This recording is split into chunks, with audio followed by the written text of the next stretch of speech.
Olá, professor. Atendendo a sua solicitação sobre o que nós entendemos sobre a história do computador e a história das linguagens de programação. Bom, sobre a história do computador, ele, na antiguidade, ele assim, era bem diferente, né? Ainda não era tecnológico como é hoje, claro. Foi criado para suprir necessidades básicas mesmo, que nós não sabíamos fazer. Por exemplo, calcular. Eram máquinas para calcular coisas como animais, pessoas. Então, conforme o tempo foi passando, essas máquinas de calcular que antes eram, por exemplo, feitas de pedra, de ossos, eram pequenos objetos, foram ganhando forma até virarem realmente máquinas construídas e ganhando assim energia elétrica ao longo do tempo.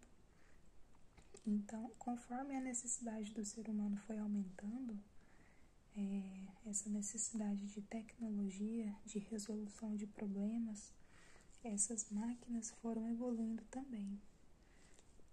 Por exemplo, as primeiras máquinas de calcular, podemos dizer que foi a máquina de Antiquitera, o ábaco, os ossos de Napier.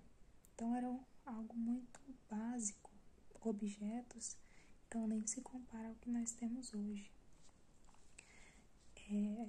E em relação à história das linguagens de programação, é que com o tempo os computadores, né, já podemos chamar assim, foram evoluindo tanto que nós passamos a precisar de uma maneira de nos comunicar com eles, porque nós não falamos o mesmo idioma que os computadores, eles são programáveis.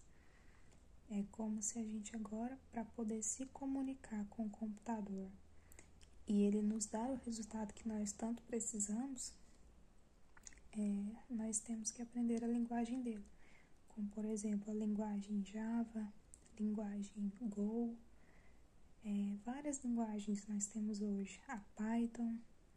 Então acaba que é tudo a mesma coisa, tudo muito parecido, como se fosse um inglês, um espanhol, executa as mesmas coisas, mas tem algumas diferenças entre si que nós temos que aprender essa programação para nos comunicarmos com os computadores e assim eles poderem nos devolver o resultado que nós precisamos. Por exemplo, tarefas repetitivas, programas